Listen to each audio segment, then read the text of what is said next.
Hello and good afternoon. My name is Jürgen Steinmetz, joining you from eTurboNews and Livestream.travel in Honolulu, Hawaii. And with me, as always, is Dr. Peter Talo, our co-host, and he's joining us from College Station, Texas. Right. So we always start with the weather. I haven't been really outside yet, but looking outside, it looks like it's a beautiful day. It's a little bit on the warm side here for Hawaii. I think it's 80, 84 when it's warm. And but beautiful sky. And when I look out of my window here, I see a lot of people on sailing boats and beaches are full. So it looks like it's a beautiful day here. But how are things in College Yeah, Station? I think it's impossible for anybody else to compete with Hawaii when it comes to weather, because you're talking about it's a little bit warm. And if it were 84 degrees in Texas, we would call it a cold front. Uh, and people would be putting on coats because today actually was one of the cooler days. It went down to 92, 93 with intermittent rain, which kind of cooled things off. But normally at this time of year here, it's a nice, cool 98, 99, 100, 101, 105. So I think that much of the world has got to be really jealous of Hawaii. You have great winters and cool summers, from at least a Texas perspective. So um, I think that's really a big selling point. And when you talk about Hawaiian weather, you guys really are living in paradise. The Well, many people tell us this, but if you live in paradise too long, like I do, paradise becomes the norm. So I guess Yes, that I understand. I understand. The one thing I can say that's good about Texas is because with our hot weather, we have high humidity. And so it's like living in a bottle of oil of Olay that's boiling. And it gives everybody beautiful skin because it's so damp that you don't get wrinkles. So, I tell people all the time, I'm 95 years old and I look great. I'm not really 95, but I lie. But really, people here have very few wrinkles because it is so damp. So that's really a good thing. And that kind of leads to the whole issue of tourism and weather and how impactful weather is on tourism.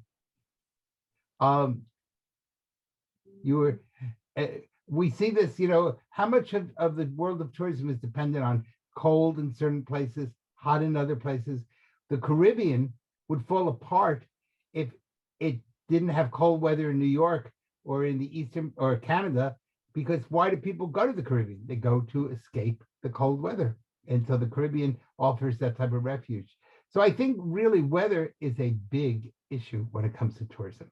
yeah, no, absolutely. I mean, most people travel for the nice weather. If you live in a country or in a region with bad weather, I can tell you, Germany, for example, the weather is bad a lot of times, and people are looking for the sunshine in Spain, and here it's the same. I mean, we call them snowbirds, I think, in the United States. Those Yes, we people. do. But snowbirds are very different. Those are people who spend older people like me who spend 2 or 3 or 4 months, the winter months, and they buy a second home. And that second home becomes a place where they can escape during the cold winter months. And they especially go to Florida or to Arizona. Some now to Texas is also developing a tourism industry. And I think in other parts of the world, there are also people are able to escape. Of course, in the United States, it's easier because you're not going to a different country or a different language. You're in the same country. And because the US is so big, you're able to accomplish that. Well, I think the world, talking about traveling and nice weather, the world is trying to get back to normal, specifically here in the United States with vaccine numbers on the rise. Yes. Specifically, we heard a lot about the cruise industry. The cruise industry is now conducting test cruises. I don't know exactly what they wanted to do test, but maybe, I guess they want to test that people can be on a cruise ship without COVID being a threat. And from what I understand, 2 days ago, the judge struck down the CDC conditional sailing order against cruise lines. So we may actually be back in the cruise business very soon. But I think it's good news. People love to go on a cruise, and if you can do it safely, it's a different way of exploring the world. Yeah. There really are two parts to cruising. One part is, of course, being on the ship, and the other part is having people get off the ship and making uh, calls of port calls in various parts of the world. And the issue is when somebody gets off the ship, how do you protect them, especially if they wander around the city and then come back to the cruise line and maybe reinfect people on the cruise line. So maybe one of the things I'll have to do is have instant tests, such as like you had in Europe, where before you can get back on the cruise ship, you have to show that you had an instant negative test. Yeah, and I think this is going to be like this for a while. Traveling will be associated with vaccine and with negative tests. I think this is going to be the new norm when you talk about the new norm. And, and we will actually hear a lot more at the end of the month. There's the Asian Leadership Conference in Korea. It's not really in Korea, it's on your computer, on your virtual computer. And if you wanted to be part of it, it's usually $1,000 to actually attend this event. It has high caliber celebrities, I think, in the travel and tourism industry talking, and they must be making a lot of money. I don't know, but if you wanted to get some free tickets, you can go actually to worldtourismevents.com, sign up for it, and we'd be happy to give you free access to watch this event and learn what's going on in or what is supposed to go on in the tourism industry in the future. Another event that will be taking place very soon, in fact, they're doing trials for now, are the Olympics in Tokyo. And the Japanese today announced that there will be a maximum of 10,000 spectators at any particular event, but that the event site cannot have more than 50% of whatever its capacity is. So if you're having a event venue that has capacity for 4,000 people, the maximum that could go would be 2,000. There's a top of 10,000, no matter what the site is. The other thing is that you must be a resident of Japan. You cannot go to the Olympics if you are from any other country other than Japan, and you must be living full time in Japan. So it's going to be really interesting to see how these Olympics go. On some level, the people in Japan would like to really cancel them. On the other hand, there really is the major issue of the athletes who've been training for a long time, and all of a sudden they lose everything. And of course, today in the United States, there was another big sporting event issue, which is the Supreme Court voted 9-0 as the first stage of, they're not yet paying student athletes. They're actually saying that student athletes can receive extra equipment, computers, et cetera, et cetera. But it does look like eventually all student athletes will be able to compete and actually get paid. And that's going to change a lot of the way that the tourism, especially the athletic tourism, is done in the United States. In my hometown, we have a stadium for over 100,000 people. And for every football game, it's full 100%. Well, bringing even say half that stadium is visitors, bringing an extra 50,000 people to a small community is a huge economic impact. And now how the universities will handle this question, are our student athletes basically slaves, or do they have the right to start demanding contracts and getting paid when the universities are making millions and millions of dollars? So this is going to be a big issue. I think it may impact eventually other parts of the world with the whole issue of, is there amateur athletics or not? The other big issue that took place in the world of sports today was that someone from New Zealand became the first trans person to qualify the Olympics. And this was a man who did not qualify, who, from what I understand, a number of years ago, and then transitioned into becoming a woman and is now qualified on the women's team. And of course, this is a huge controversy because is it fair? On one level, you're discriminating, not letting a trans person do it. On the other side, women are saying, wait a second, physically, there's no way a woman physiologically can compete with a man, even if he's now become a woman. So it's going to be a big issue in tourism around the world. Well, unless we're going to have 3 different categories between male, female, and trans. I don't know. It's a crazy world. And yeah, this is definitely an interesting development, probably a big victory for equality and the LGBT movement in the day of Pride. But is it fair? I don't know. And specifically to have the statement at the Olympics, I think is quite amazing because there's so many participants from countries where LGBT lifestyles are actually illegal. And Yes. so yeah, I think New Zealand is setting um, grounds here for something new, at least. Yeah. Yeah. I was. It's not just New Zealand. It's the fact that the International Olympic Committee accepted the person. So again, um, I think it's going to be a big debate, and one of the debates is going to take place, which is not so much on tourism as it is in philosophy, is you have women's groups saying this is totally unfair and there's no equality because of this, and on the other hand, you have the um, trans community saying it's totally unfair to ban us from being in women's sports. So we'll have to see how this goes. I don't think there are a lot of men. I don't think a lot of women who are going to compete on become trans into men. I think it'll probably be more men transitioning into women, and that will become the issue. But the whole issue of sports and tourism is a huge issue. Getting ready for soccer games in Qatar, the issues of uh, some of the other places around the world. And I'm working on the Olympics for 2028 in Los Angeles. And these are already becoming big issues that we're talking about. So, and the Olympics, of course, is a major tourism event, no matter how you look at it. Yeah, no, absolutely. And in other news, interesting story. What I didn't know is Queen Elizabeth II it is gave out 1,206 no 1,100 honored 1,190 Australians for their um, role they played in 2020 and 2021, and among them is a gentleman. He is a GM for the Sophie Hotel in Melbourne. What I found interesting in the Queen is still the head of state, not only for the United Kingdom, but also for 13 other Commonwealth countries, what includes Including Canada. including Canada, including Australia, New Zealand, major countries.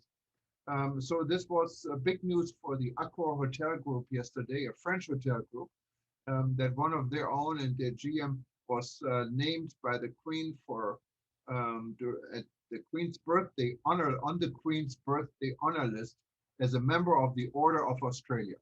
So I thought that was an interesting story, and we Yeah. had a lot of readers that loved Yeah. And you know, the Queen has two birthdays because she was really born in the winter, but the weather isn't very nice. So when you're Queen, you get to move your birthday to a nicer weather. So this is her official birthday, not her physiological birthday. Well, that's good. So we don't know what sign the Queen is. The two Well, choices. she's signed by choice or signed by birth. That's a whole nother issue that takes place. And of course, some of the countries like Canada really like being part of the Commonwealth, and other countries like Australia have a very, very large group of people who would like to pull out and not become and sever relations with the United Kingdom. So that's a political debate that takes place in each country. No, and well, what else is going on in the news? We're working on a developing story that involves a citizenship for sale. Interesting subject. We talked about it a little bit before we got on the air in this broadcast about citizenships actually offered in many countries in the Caribbean, all over the place, in the European Union, in Portugal, and in Malta. And Those are usually called golden passports. golden passports, yes, and it's interesting stories. And so I guess money buys you a lot these days. Yes. If you remember when we were speaking a few months ago to a friend of ours in St. Kitts, he pointed out that a St. Kitts passport needs no visas anyplace in the world. And therefore people are buying passports from St. Kitts. And that's a whole interesting story. One of the other things in the US, and we won't go into details, but as you probably know, we're having a major crime wave across the country, and that's impacting tourism now. The president's going to be speaking about that on Wednesday night. And this is something that's very serious because if you don't have safety and you don't have security, in the end, you won't have tourism. And the tourism industry has learned that with the issue of biosafety. Um, and we're seeing that in places such as not only around the world with COVID, but of course, right now, places like Brazil are especially struggling. Brazil went over 500,000 people. I think 2 days ago, they hit the 500,000 dead. 500,000 people have died of COVID in Brazil. And that's a very large number, even though it's a very large country. But the bottom line is, without safety and security, tourism will cease to exist. And we saw that in 2020 because of biosecurity. And God willing, we'll be able to get a handle on the lack of safety and security in the United States. Because if not, when tourism does open up, that will be a big drop in the number of people. And and one of the things, of course, that's now is the whole issue, and this is also in Europe, of defunding the police. And can you have safety if you don't have good police? And you even have one candidate in New York saying the police should no longer have firearms. So that will be a really interesting thing to figure out, because good policing, and I always emphasize good policing, what we call TOPS, tourism-oriented policing and protection services, is really one of the essential pillars of good tourism. And so we're going to have some interesting phenomena and things to talk about one way or the other. We don't know how it's going to play out yet, but it's going to impact the world of tourism. And God willing, we don't have a second plague, the plague of crime and terrorism and insecurity, because that would be a terrible plague for the tourism people.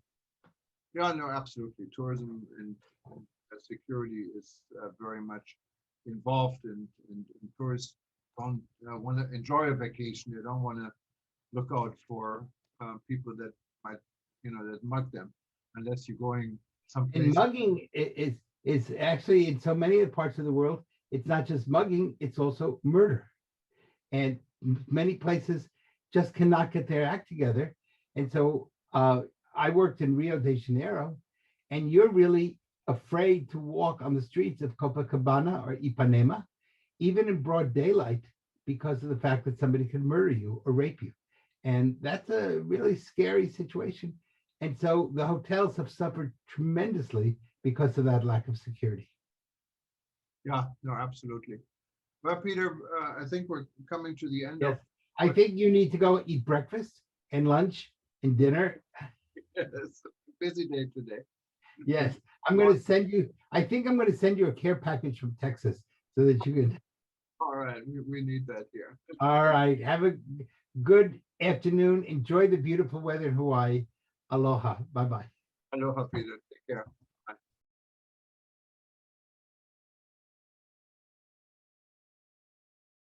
Good morning and aloha from Hawaii. My name is Jürgen Steinmetz, and I'm joining you from World Tourism Network this morning in cooperation with eTurboNews, livestream.travel, Hawaii News Online. We're going to be talking about destination weddings and honeymoons.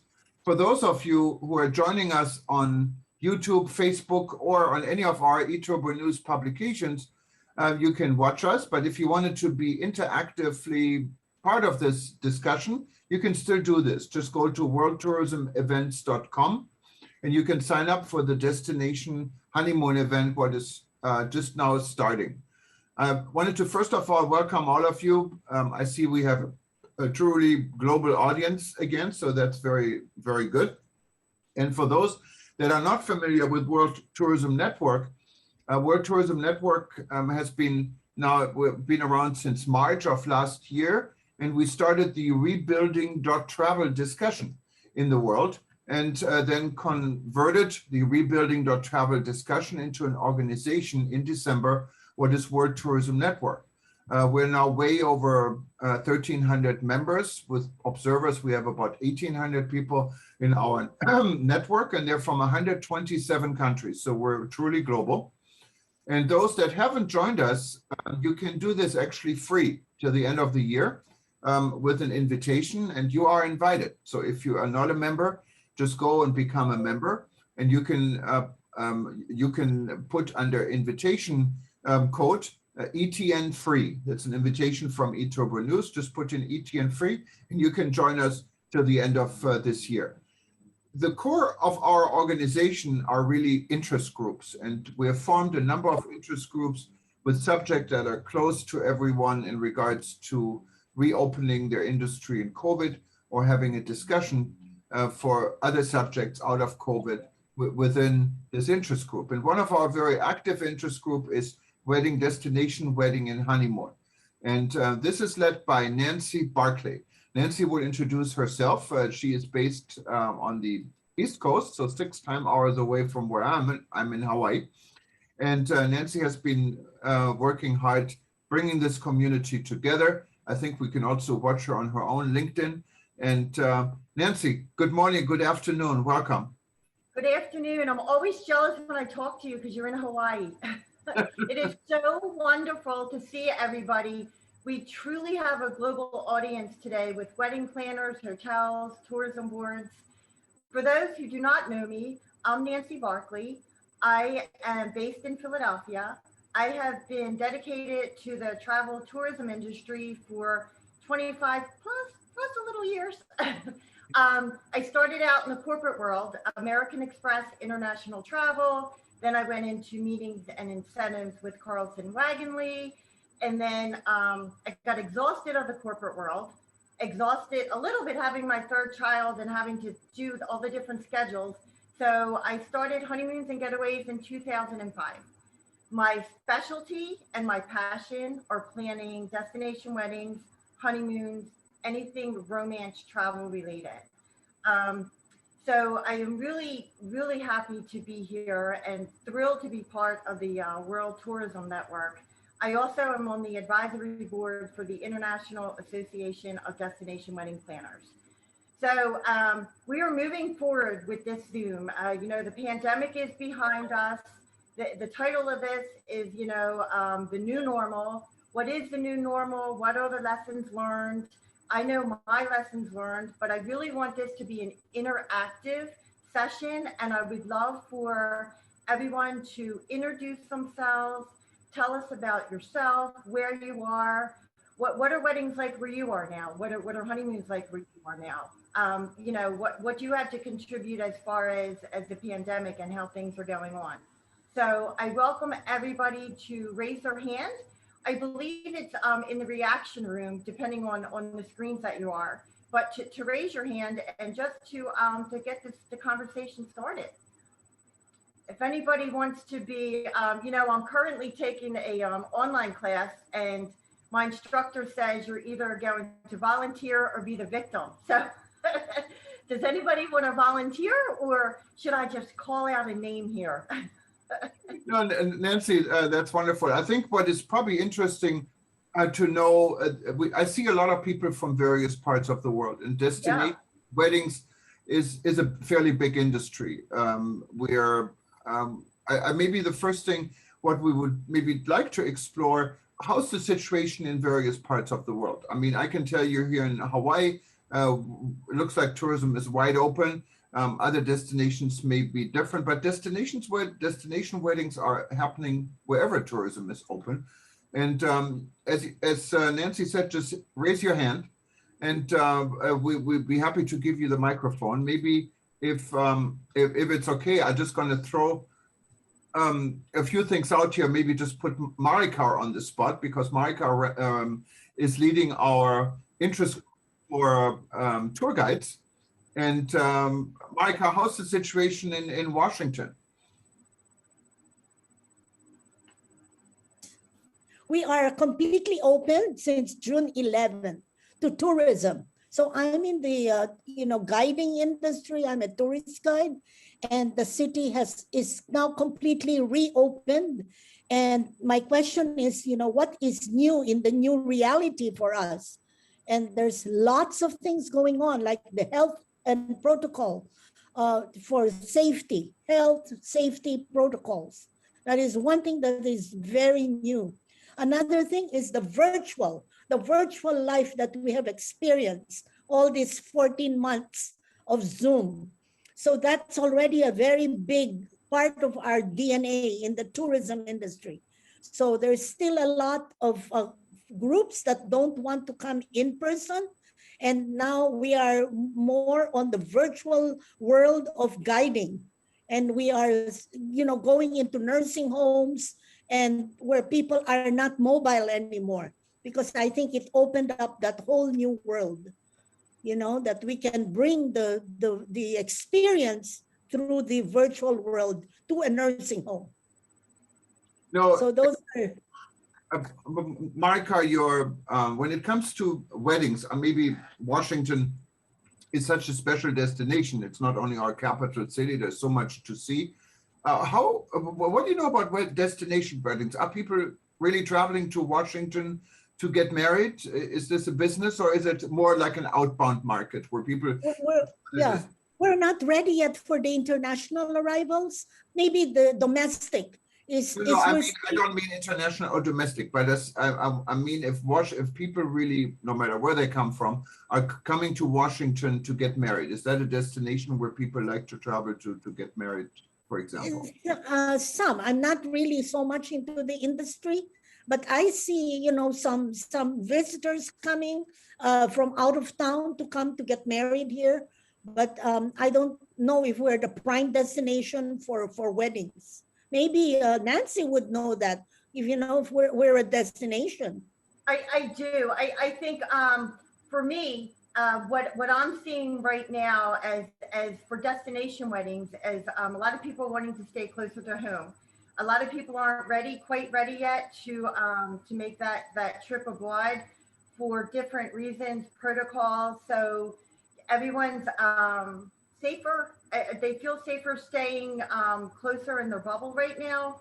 So I'm in Philadelphia. So I think anywhere in the U.S., Philadelphia, Delaware is a nice destination. I know I have somebody from Delaware on here. I'm hoping you will get on and talk about your gorgeous resort and hotel.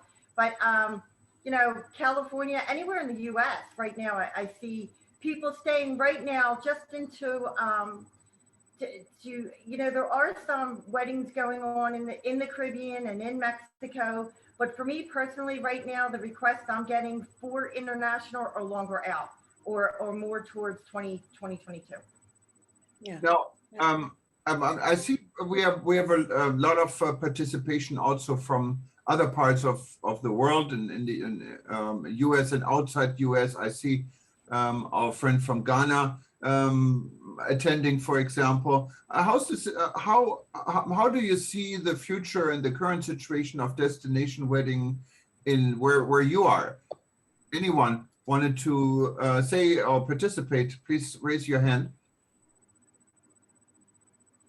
Well, don't be shy here now, but otherwise I'm going to maybe let's go to a participant who always has been with us and is also head of our educational group. I call her Professor Snow White, Snežana. She's in Serbia. How do you see not Serbia or the Balkan region in regards to destination weddings? Good morning, first of all, Snežana. Good evening from Serbia.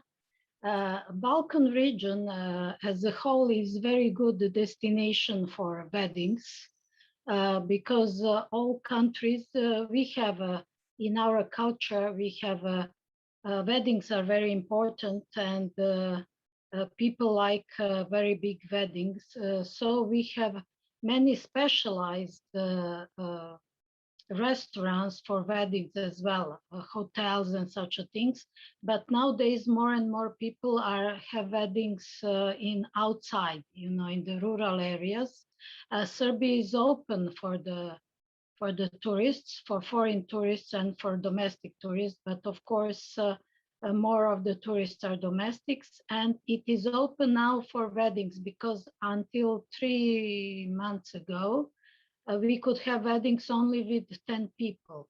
After that, with 50 people, and now we can have weddings with 500 people altogether in indoor. So weddings are very, very important here, and because of that, I can tell you that many hotels, many restaurants are having special halls for weddings. And No, it's a great market here. Also, Serbian people, as I said before, they like to travel a lot and they like to have weddings outside Serbia.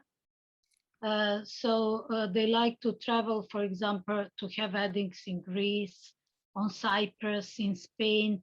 As Serbia doesn't have a sea, we like to go for weddings to the countries with the sea, for example. All other countries on the Balkans, Montenegro, for example, Croatia, they have a very good accommodation for the weddings. And they have sea, Adriatic Sea, so they are very well known for the weddings. Northern Macedonia, Bosnia and Herzegovina, they have weddings in the rural areas and the big cities as well. So this is how can I present you a market for the weddings. Also, we have here special agencies for weddings as well, like yours, Nancy. And marketing for the weddings is very big here. And the marketing is now going on all media, on internet, TV, for the weddings as well. So as I told you before, I think that it is very important for Serbian people to have proposals for the weddings destination because they like to travel a lot. And not only Serbian people, but the people on the Balkans, they like to travel abroad a lot. So COVID is like this, but you can see our countries and then you can decide if you will have your marketing in our destination for weddings. So I hope it's okay for now.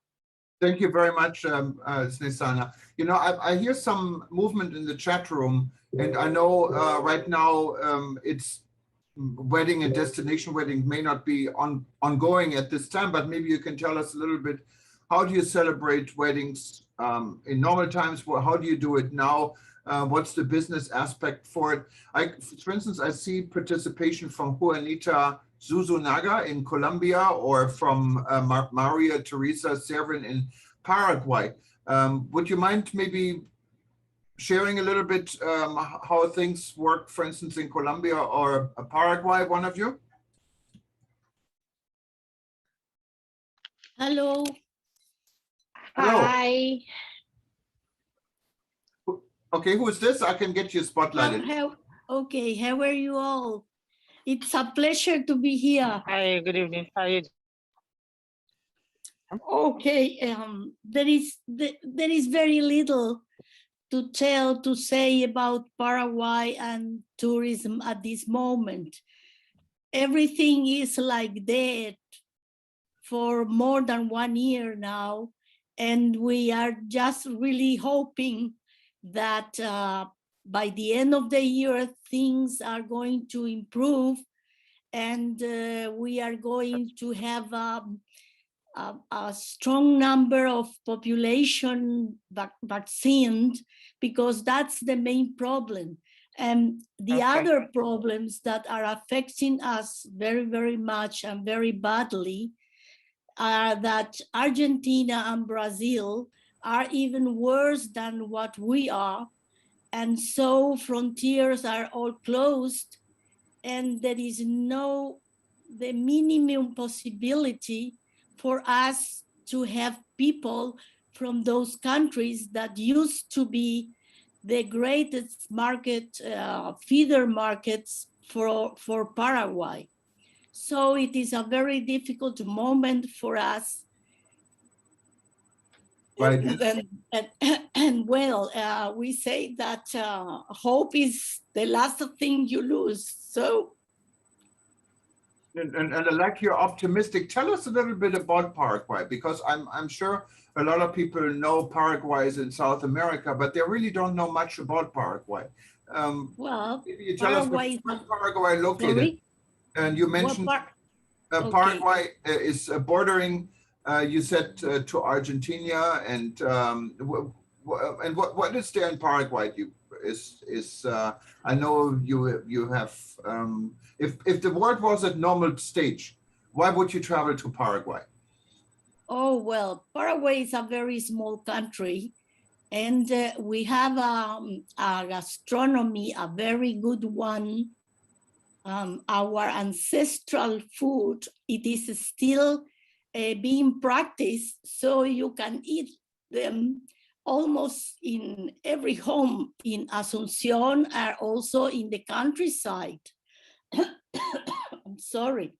And well, we have frontiers limits with Argentina, Brazil, and Bolivia. We are a Mediterranean country, a very small one, and we export meat and soja beans, soja, and corn too, and more Asunción and the big cities that are a few among the countryside, and we call them the interior of the country, and we are most agriculture and cattle raising. And Asunción is a very cosmopolitan city, and also Encarnación, which is at the border of a very nice river, which is the Paraná River. And we also have the Paraguayan River, but we don't have a coast on the sea. And well, anyway, we have a lot of green all around the country, even if in our main city, which is the capital, Asunción, and we have very nice, how do you say that, artesanía?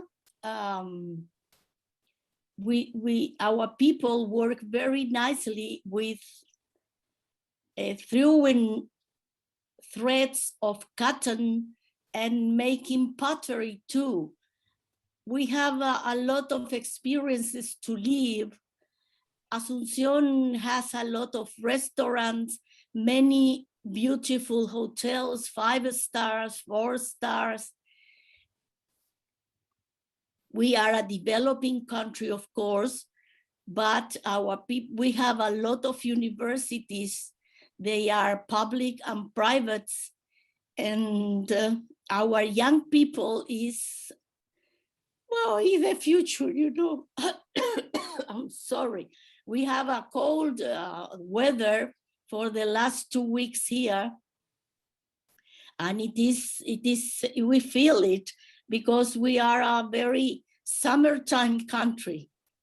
No, and I've been to Asunción before many years ago, and it's a beautiful place. And talking about food, maybe I know we have Juanita from Colombia, and we have Sahir also raising hand. But before I let you go, weddings, of course, is all about celebration. So how are weddings celebrated in Paraguay? What type of food is there? What do people do? I understand. Oh, big parties. They used to be very, very big parties. And of course, it is international food always, but we have one meal, which is the sopa paraguaya, that it is not a soup. It is not a soup. It is like a cake made of corn and cheese. Wow. And I know the food is, you cannot really beat the food in South America altogether.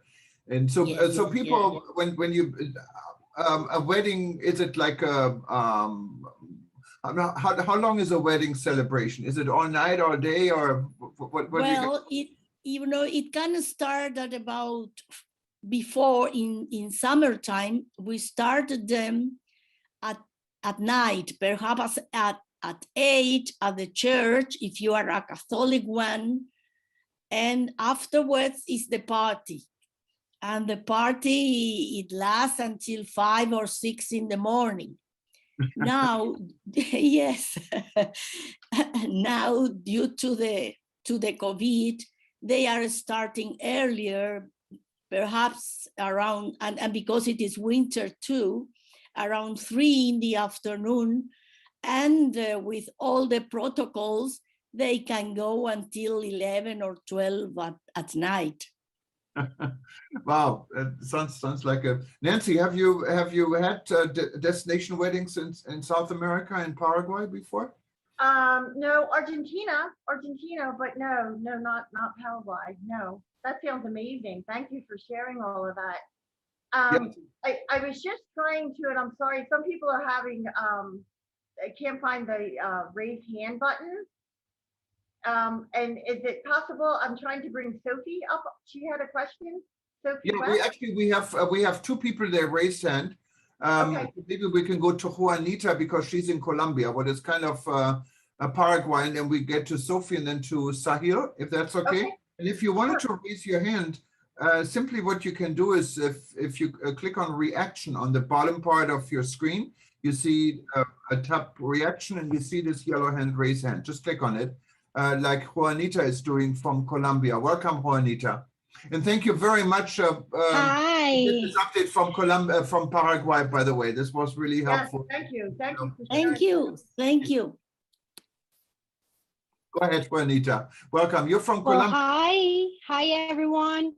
I'm from Colombia, right? And we have, my husband and I, we have a wedding company specialized in LGBTQ plus couples. We have offices in Colombia and Guatemala. That's our niche, our target, the sexually diverse community. Right now in Colombia, we're open for business again. COVID and everything was, as for everyone, I'm sure, challenging, but something that really represents our people is that we have the spirit to raise again, more happy and with more stronger possibilities. And we're selling Colombia again. So everyone's welcome to Colombia. What we can say about what's going on right now, we are open for business. We're working again. It depends on the city that you're working from. Right now I'm in Bogota, which is the capital of Colombia. But on Saturday, I have a wedding from clients from New York in Cartagena, which is the coast of the country. And regulations and protocols and everything like biosecurity, I don't know the exact word. It will depend on the city, the venue, and how much people is involved in the wedding. Right now, we're talking about between 50 and 100 open spaces. And of course, Cartagena with the climate and no raining and we don't have stations, we can work through all the year. So that's good for us. And what else do you want to know about what's going on? We're just start to work again with the regulations. You have to send to the, ¿cómo se dice? Alcaldía? Mayor, city, your protocols, what you're going to do, how many people is working, and through a website that is actually just for events, you will send the information and they will give you the permit to execute the wedding with all the protocols and everything, and you can work, and we're just started again. And I would assume, I mean, I've been to Colombia a number of times, great place to go. I attended both UNWTO General Assembly and the other UNWTO event, and I've been to Bogota. I can tell you who haven't been to Colombia, you should definitely check it out. My nephew actually taught English, even though he's from Germany, in a remote Indian village in Colombia, and he has an experience he never forget. And I know Colombia is also very proactive in LGBT outreach. And this is going on for quite some time. what I find amazing, because also Colombia is a very Catholic country, like Mexico, and LGBT is widely accepted and it's promoted. And it's fantastic that you're catering to this important market, because it is an important market also when it comes to people able to spend money. I mean, most of us here are in business, in the travel business. And maybe you can tell us a little bit. I mean, you said you had an upcoming wedding coming up from a couple from New York. How would this go forward? Maybe you can share a little bit how many people are attending, and how do you prepare for this, and what is after the wedding? Is there a honeymoon, or how does it work? Well, with Destinations Weddings in Colombia, we actually plan at least 3 days of activities: the day before, the day of the wedding, and then the after wedding, which is like a beach or boat or some activity outside just to chill and have fun. For example, for the next wedding that we have, there's 70 people invited, all from, well, perhaps 80% from the States, and the other 20 might be from Colombia, but different cities around Colombia. What we are doing right now as a country is targeting those places that have been very proactive with the vaccination. So the States, for example, is one of the countries that we're like watching and promoting our country to get people with this. What you have to do is just have a PCR or a COVID test negative to enter the country. And when you go outside, it depends on what you will need. We don't have the quarantine right now for the people that are coming to the country. And what I want you, well, what you said about Colombia and the LGBT community, yes, we are from 2017 that we won the destination, the emerged destination in the World Tourism Organization event. And last year during the pandemic, we won again as the emerged destination for LGBT community. So our government is very upfront by selling and preparing our country and our vendors through certifications with friendly business establishment and providers. And we actually have a academy, which is the Proudly Academy, where we teach our value chain, or the providers that are involved in a wedding, how to serve this community in the right way. So we're teaching, we are working, and we're preparing as a country to get those LGBTQ plus clients to come to Colombia, visit and celebrate. No, that's wonderful. I hope you're one of our members. I'm not sure, but if you aren't, just join us, because we have two groups you wanted to belong to besides. Can you hear me? Sorry. Yes, yeah, I can hear you fine. Can you hear me? I think Yes, I do. Okay. No, what I was saying, I hope you're one of our members, and if you're not, just please join us. And there are two groups you might want to, interest group you wanted to be added. One is, of course, the wedding destination wedding group with Nancy. And then we also started an equality group, what includes outreach to the LGBT community. I think we lost you, but I wanted to say thank you, and maybe give it back to Nancy, because you wanted to introduce, I believe, Sharon, who wanted to say something. I'm wondering, just Nancy, yeah, since we talked about LGBT wedding, is this something what you're doing, or how important is this market for you? I'm sorry, you cut off. Did you want me to? No, I said you wanted to introduce Sharon, but maybe before that, since we've been talking about LGBT weddings, what is an important part of the wedding industry, just wanted to get your feedback on this, how important this is within your own business and with your outreach. Well, quite honestly, with my own business, I'm not in that market.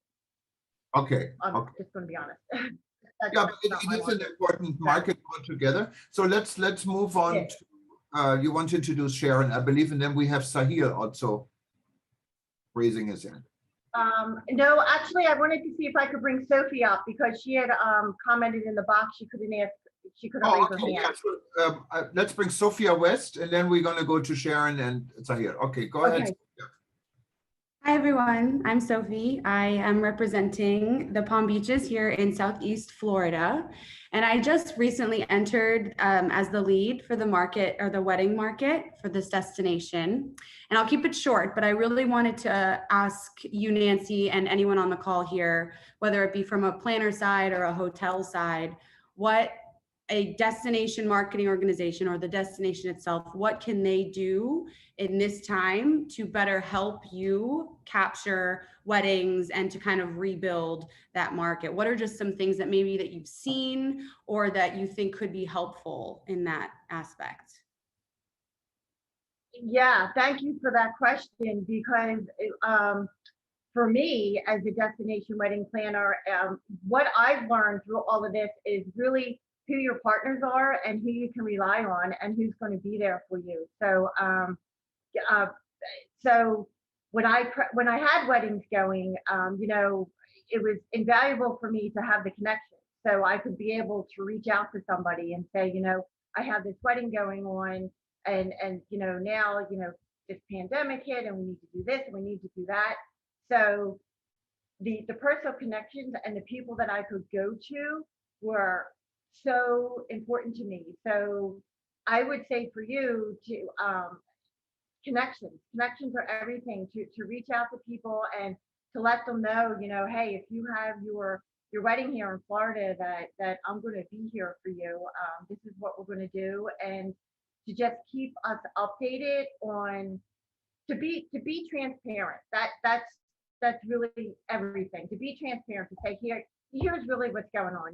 If you do a wedding here and you have a contract here, this is really what you're looking at. I mean, we really have been through the ringer, as any destination wedding planners that are on here, with planning them, replanning them, canceling them. So just being there for us, telling us the truth, keeping us updated on the protocols and what can be done, and that would be my advice. Just a follow-up question to that. Have you seen in the weddings that you're working on now or just since COVID happened, have you seen, what are just some of those trends that you've been seeing, especially more now with the recovery? Are people open to extending their stays? Are they having their wedding in the same place that they're honeymooning?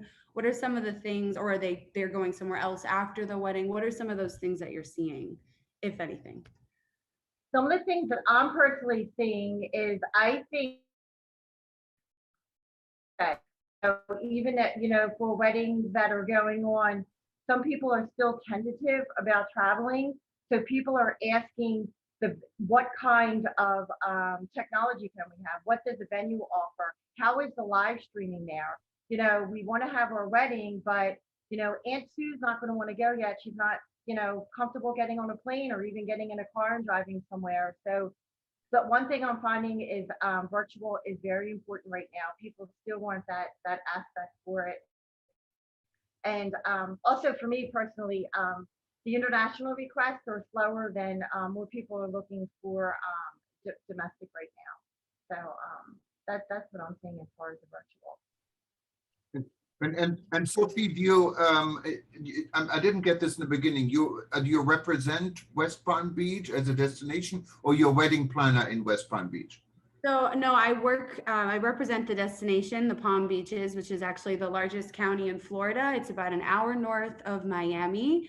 We like to say it's diversity without the density. It has so much open spaces. It's very unique to our competitive set like Fort Lauderdale and Miami, since it's very crowded there. There's a lot of people, and especially with the pandemic, we've seen a lot of inquiries and requests just because of the amount of space that we have, and there's just a lot more room to breathe here. So yeah, so I'm representing the destination. I work with all of our hotel partners here, and I guess I'm representing them here too, since I'll be communicating back to them. Of course, Florida, together, I think with us here in Hawaii, we have been very active, and tourism seems like it's relaunching. I can tell you a very good friend just moved to West Palm Beach from California, and he loves it.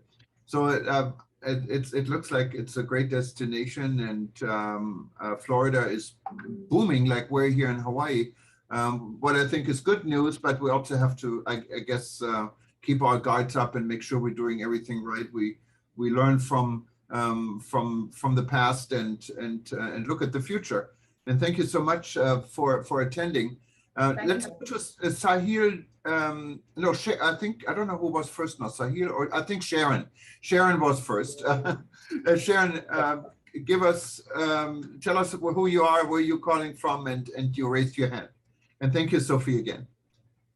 Hi, good afternoon, good morning, good evening, wherever you are in the world. I'm Sharon Campbell-Little, and today I represent my company, which is Wedding Optimizer, which is a wedding booking software provided to hotels, destinations, venues, and wedding planners.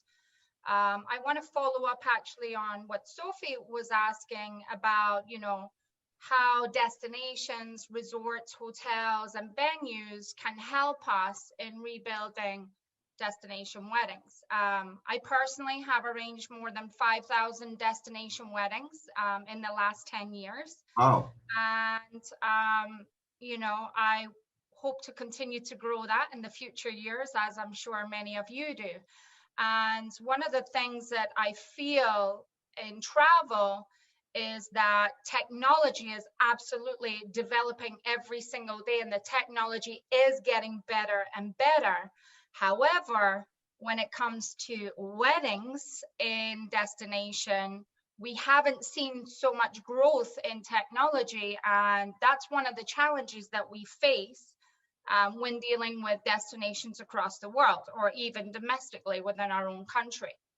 And so I'm interested to learn, what is everybody using for their destination weddings, for their couples, or with their supplier partners, destinations, venues? What are you using to stay in front of your clients and also to keep up with them? Because we all know that couples are doing 90% of their research and planning from a smartphone these days.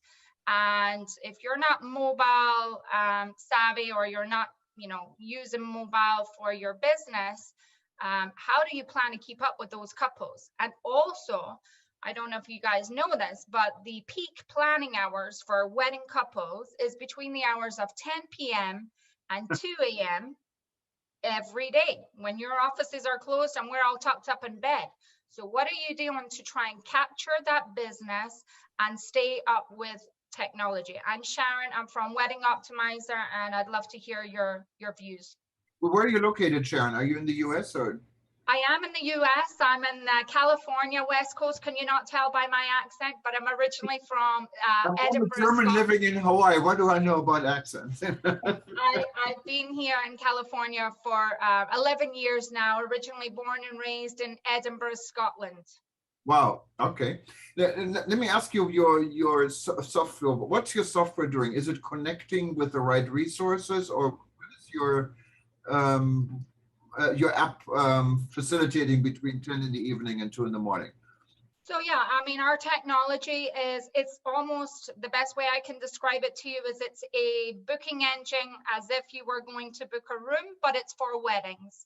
It's for hotels, it's for wedding planners and their services. So basically couples can find you 24/7. They can see what services you offer, your locations that you offer. They can book a full-on wedding package. They can upload legal documents. You know, from the front end, that's from a consumer's perspective. From the back end, as business owners, we use the exact same software and system. We can communicate 24/7, and there's no more waiting 5 to 7 days to see if this date and time is available with my venue. The venues that we partner with, And the wedding planners that we partner with can show live availability, or they can hold a date and time until, you know, conversations and experiences are shared. Wonderful. I hope you join our group, and so we can learn more on what you're doing and how technology can add to a better experience when planning a wedding.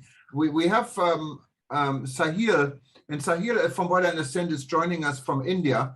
And of course, I can tell you, Indian weddings are probably one of the most lucrative. It's one of the most lucrative business. I can tell you here in Hawaii, a hotel GM told me before the COVID a few years ago, yeah, we're doing a number of Indian weddings, but please don't tell anyone because we make so much money on it. But Indian really spent, I've been to an Indian wedding in Delhi, Sahir, and my friend is just a regular travel agent. And I thought, oh my God, he must have won the lottery. But tell us a little bit more about you and what you guys do in India. Yeah, first I would like to introduce myself. I'm Sahil. I'm based in New Delhi, India, and I am from Focus Events and Entertainment. This is my firm, and we guys are into wedding planning as well as corporate events. And right now in India, the scenario is we are not having that type of weddings as you just mentioned. Like we do have that, and wedding is like a festival here, like it's for like 3 to 4 days, an ongoing festival. People don't sleep, people don't, they just have, yeah, sorry, they have their meals, they don't sleep, like they just enjoy. And about destination weddings, I haven't done any of the weddings internationally, but I have done a couple of weddings in, likewise, in Udaipur. You must have heard about the area that have a big palaces and a good, 5-star, 7-star properties. And there are like plenty of areas where people love to gather. We have the sea area in Goa, Pondicherry, Kerala, and mountains in the north. And this is all about wedding. Right now, in India, we are only like taking 20 members from each groom and bride side. And so it's the business over here is not very, very well. And it's like hard to survive right now for a wedding planner or something like that. And we are looking forward for a good destination wedding also, like we have many of the things over here, like people come and enjoy the culture, the food, and this is all about the Indian wedding. And I'm just very glad to be the part of your like meeting. It's already 11:30 a.m. over here, and I was just waiting for the meeting, and it was really good. And I would love to work with you guys if any of the project comes like in India, and I'm always there for something whatever happens. Yeah, and then please join us if you haven't already. You can join this interest group, and of course, once you're a member of WTN, what is free right now, just use the code ETN free when you sign up, and it's free till the end of the year. So, and I agree with you. Indian is not only a great inbound market for wedding; it's a great outbound market for wedding. I think it's the inbound and outbound market wedding destination, and of course, COVID is definitely a challenge in India. And but things are due to become better. There is I think, a silver lining at the end of the tunnel. How do you see this, Nancy? How Indian weddings? What do you? I love Indian weddings. You have to when you do destination weddings, you really need to specialize it in certain things. And if you are going to do an Indian wedding, you really need to know what you're doing, especially to understand the culture, which is beautiful. I arranged a very large destination Indian wedding in Costa Rica. And what I learned is if you're invited to an Indian wedding, you attend, no matter where you are or where you're located, because people flew in from around the world, and it is a 3-day party. But it's also it is a party, but it's a beautiful party, and I love I love everything about it. You know, with as far as everything, the ceremonies and the paintings and the you really just need to really understand the culture and also have a lot of people on hand. Why I did have a very large wedding in Costa Rica. I also hired a local wedding planner to help me just to make sure everything went smoothly. But I just love Indian weddings, and I know things are not too great there right now. I have a lot of friends in India, so I truly hope things get better for you as far as the pandemic. And it's nice to see your face and join World Tourism Network, and then we can keep seeing each other because the networking is invaluable. Yeah, Sure, that would be a pleasure, like, working with you guys. And if you require anything over here, I'm always there for you. Like I wanted to add a bit in your, like you said, it's a 3 days party over here. Like, yeah, it's a party, but we moreover like celebrate is as a festival. We Yes. have like each and everything, like from morning to evening till night, and like it's keep on going until and unless a couple goes on a honeymoon. Like it keeps on going. And no, it's wonderful, and the food is fantastic in India. So you we know, have we have variety from north, east, west, south. We have varieties. Like it's more than around like more than hundred and thousands of dishes. Each and every states like we have. okay, well, thank you so much, Sahir, for being part of our group Thank today. you. And I hope you join us. You stay active. We can hear more. Maybe we can have a session on India and Indian weddings soon. I think our members and our audience also would enjoy this. There is Elaine. Elaine has been patiently waiting. Tell us where you're from, Elaine. You've been raising your hand. Oh, good afternoon. My name is Elaine Lease, and I'm the new business development manager at the historic Hotel DuPont in Wilmington, Delaware. Now, Wilmington, Delaware is located 28 miles from Center City, Philadelphia. We're also 2 hours from New York City, 2 hours from Washington, D.C., 1 hour from Baltimore, only 20 minutes from the Philadelphia International Airport, and there's an Amtrak station, so we're only 8 blocks from the Amtrak station. So Hotel DuPont is very, very easy to get to. We are a historic hotel that I did mention. We opened in 1913. We opened as part of the DuPont Chemical Company. The Pierre DuPont, who had his offices in the DuPont building at that time, decided he wanted an upscale location to entertain clients with. So he built his own hotel inside of his own office building. So we've been here since 1913. We are a AAA 4 Diamond Hotel. We are a member of Historic Hotels and Historic Hotels Worldwide, Historic Hotels of America, and Preferred Hotels and Resorts. Also, we were nominated as one of the best hotels in the world by Travel and Leisure, and one of the best hotels in the United States by U.S. News and World Report.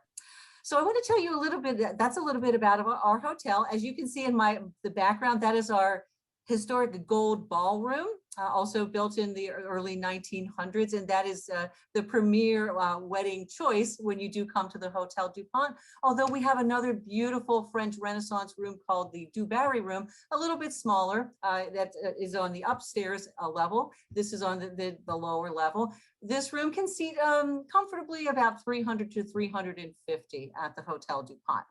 Now, in Delaware, we are so happy to announce that on July 13th, the governor is lifting the state of emergency. So things are getting better in regards to the pandemic.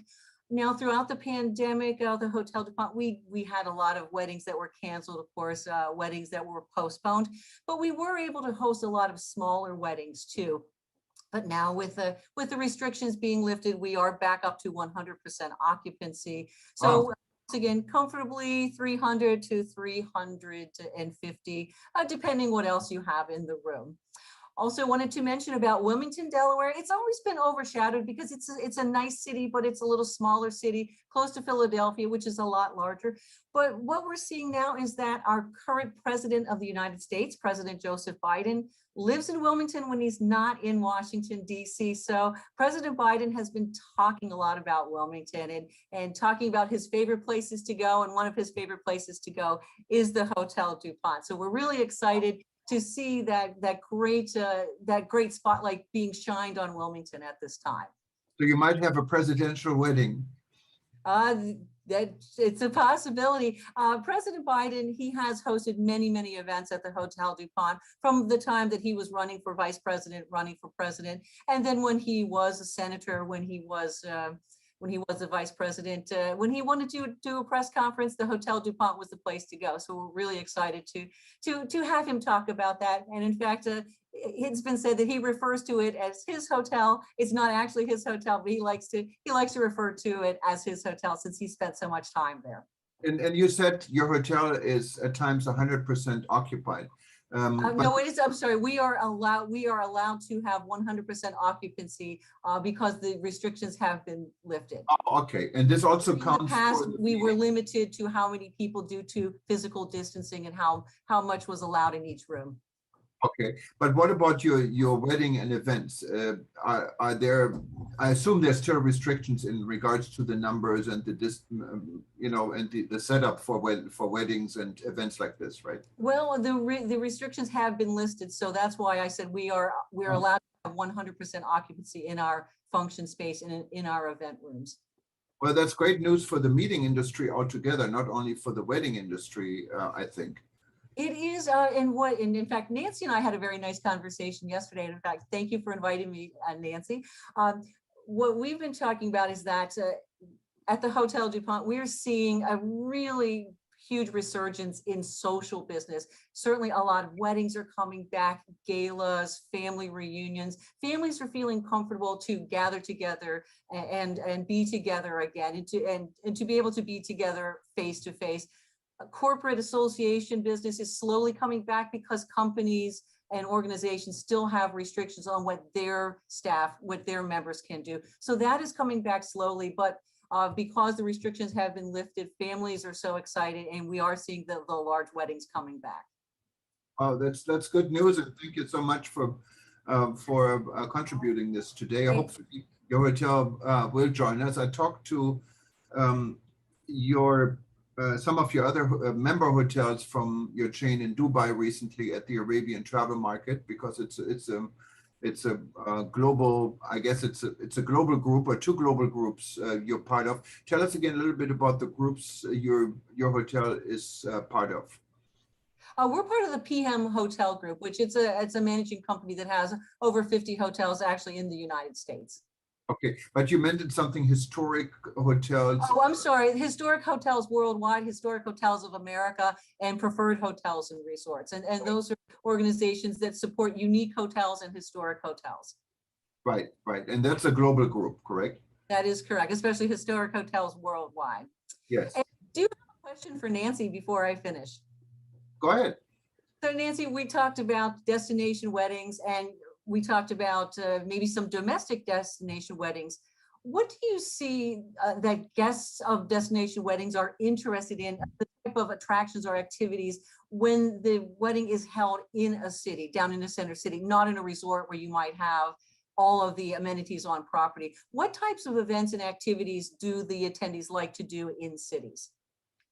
You know, we did have this conversation yesterday, and I was saying how now that people are going domestically just for it could be for the foreseeable future, but they still want the 3-day event. They still want to, so even if they're driving to Delaware, flying into Delaware, to still have the activities, to still, to go in on the Friday and to have an event Friday night, still, like, picture yourself at a destination wedding. You might not have a beach, but people are looking at pool parties, or spa parties are always still for the girls, and the bachelor, to do something for the gentleman, be it golf or something, and then the actual wedding usually on Saturday is the popular time, but then on Sunday they still have something too. To not just have a wedding on a Saturday and to leave. To still make it a 3-day event. To still have something, activities on Friday, activities on Saturday and on Sunday, and just whatever your theme is. I mean, themes are still really big. So if somebody's going to have a themed wedding, to take that theme, and that's where a good wedding planner comes in. So if somebody were to say to me, I would like to have a wedding at, your hotel in Delaware, and I'm, what's your theme? Obviously you're a more elegant theme, so you would go with that, with what they would do at the restaurants on Friday night and on Saturday. I'm sure you have a wonderful spa. I can only imagine how wonderful your spa is. And golfing, is there golfing near there? That's probably a good question. There are public golf courses within a few miles, so that's Yeah. something that we could certainly arrange. So Yeah. do you see that, do you see it's more about golf and spa, or do you see more that the attendees are looking for something unique to the area that they're coming to? I think it's up to each bride and groom. I think they all have their own style and they all have their own personality. And that's really what is important, is to get to know your bride and groom and exactly what they're looking for. So honestly, each one is different in what they want to do. Fantastic. Thank you. No, thank you very much. And we're almost actually a little bit more than our hour we usually have for this event. So this has been very exciting. I was wondering if anyone else wanted to say anything. I see some of the participants like Anita from Nigeria, or we have Kenya, we have Ghana. Anything from Africa? Anyone wanted to add to how weddings are celebrated in Africa and how the wedding, how your destination is scoring these days?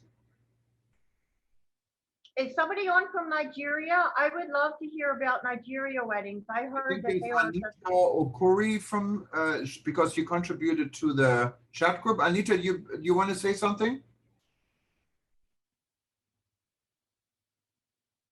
Okay, well, we respect that, so maybe next time. But I can tell you. Oh, there is Anita. Okay, go ahead. Oh, thank you so much. It's been a wonderful program. And it's really good to participate from Nigeria, but I'm only observing for now. This is my third event from WTN that I'm attending. I'm an ambassador from the African Tourism Board, and I just really love what you do globally. I'm observing, but next time I would like to have a kind of information, I would like to discuss on how we can collaborate in Nigeria, because we have a lot of tourism destination, particularly for wedding in Nigeria. In Abuja, for example, where it is safe to be, we have the airports. And in Nigeria, marriages, wedding ceremonies are huge, big. It takes about 1 week because it involves the whole clan. It's a big one. Pre-COVID, honestly, I can tell you it takes the whole village to get two people to get married. But post-COVID, it's very challenging because we have to, activate the COVID-19 protocols and reduce to very minimal number and do social distancing. But all the same, it's a thriving business in Nigeria. Thank you. Yeah, and I note, Anita, just to add to it, I mean, the fashion industry and in Nigeria is huge, and fashion wedding goes together. I've been to an event in Abuja, and I never forget, you guys really know how to party. And you're talking about, you're the ambassador for the African Tourism Board. For those that don't know, African Tourism Board and World Tourism Network, there is a very big connection. I happen to be on the executive board of the African Tourism Board as well. And we're working together on so many different, in so many different ways. And anyone who is a member of the African Tourism Board is also a member of the World Tourism Network. So we work together in many different aspects. And Anita, thank you so much for being part of it. I know it's it's evening where you are, and we love to hear more from Nigeria and specifically how you guys do your weddings and your celebration. Thank you. Specifically. Thank you very much. No, I don't see anyone else raising hands, so I wanted to give the microphone back to Nancy to see if there's any final thoughts or if you wanted to bring anyone else in, and if not, we can probably move on. Go ahead, Nancy. Thank you so much. No, I just wanted to thank everybody for coming on. This really was truly a global event. You know, weddings are here to stay. You know, people are going to continue to getting married. There are, you know, changes in all different directions. You know, for me, I'm going to bring it back to Elaine, the question you had asked, like, what are you seeing? I just have to say that's where a wedding planner comes in, because each couple is different and each has their own style and their vision. I always tell the couples to stay true to the style and vision. I'm seeing a lot more of personalization and customization, and also virtual still being a component of it. But the whole reason for this was to, I'm a big advocate about learning about other people's cultures, especially because I do so many destination weddings, and to just to come together here and to share information and to share ideas. And I will be following up with an email. So if anybody has any other further questions, or maybe you were too shy to come on and ask a question, or I see things that are on the side of the chat and I'm not ignoring it, but I don't want to answer questions on the chat because I'm looking and you know, trying to stay focused.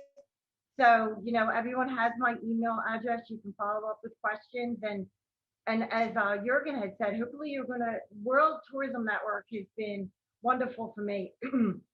Connections are so important, and they've been so important to me for the past 25 years. And this tourism network has only enhanced them. So I really encourage you to join. And thank you for your time this afternoon. And thank you, Nancy, so much. I see our friends Denise, for instance, from Trinidad, asking about Caribbean weddings. And this could be a whole new session I think we should do, because Caribbean wedding on its own, the Caribbean tourism industry is coming back in many areas, and wedding is big business in the Caribbean. So I would love to, maybe we can go next time and do more like a local presentation, perhaps of the Caribbean, of Hawaii, West Palm Beach, or Florida, all together, California, and maybe Colombia, and all these different contributors we had today, and learn a little bit more, maybe show a YouTube, a video, and report about it a little bit, so we learn how the wedding business is structured and functioning in various parts of the world. So I'm looking forward to everyone's participation. And besides wedding, of course, we have many other interest groups you can join at World Tourism Network. And please stay in touch. And this is a live broadcast right now. You can find on eTurboNews, on livestream.travel, on Hawaii News, on World Tourism Events, and many other platforms, but it's also going to be archived.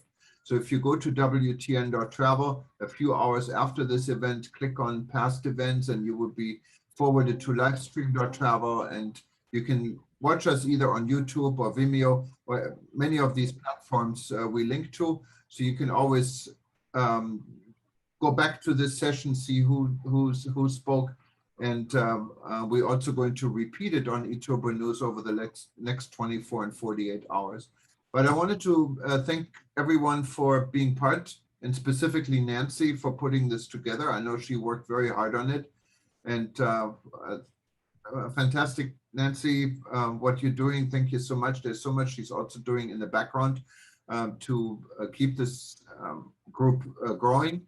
And for those that are part here or are watching us on our other channels, if you're not yet part of the World Tourism Network, just go to WTN.travel and put in ETN free as an invite code. And that means there will be no membership fees between now and the end of the year. I also wanted to remind everyone, if you go to worldtourismevents.com, you find future events. Our next event is on June 30th and July 1st. We partnered with the Asian Leadership Summit. Well, it's not only tourism, it's also economy, and it's a lot more. In the past, we had speakers, including President Obama and others. So you find some high-level discussions within the tourism industry. We partner with Amfort. Amfort is one of our members, and we are a member of Amfort. They're putting the tourism session together, and you will find people like the advisor of the Minister of Tourism from Saudi Arabia, who was the CEO of the World Travel and Tourism Council, Gloria, speaking. But you also find WTTC. You find Madam Do from Korea, and it's actually hosted by the government of Korea. So we're looking forward. We're going to live stream this on June 30th and July 1st, and then also archive this. This is going to be our next event. You can sign up. This is a little bit different, the upcoming Asian Leadership Forum. Actually, it cost a little bit more than $1,000 to participate, but we give it away for free for WTN members. But in order to get a free access code, you need to register, and it's on worldtourismevents.com. Just register, and we would actually email you a free access code, what allows to attend this event without spending, I think it's $1,080 if you convert it from Korean currency. But it's free for WTN members. It's also free for African Tourism Board members. Again, I can say from Hawaii, aloha, and hope you guys stay healthy. And we talk to you again very soon. And again, very special thank you for Nancy, to Nancy, for putting all of this together. Thank you. Thank you for everyone for joining. Thank you. Okay, bye-bye. Bye. Thank you all. Bye-bye. Bye-bye.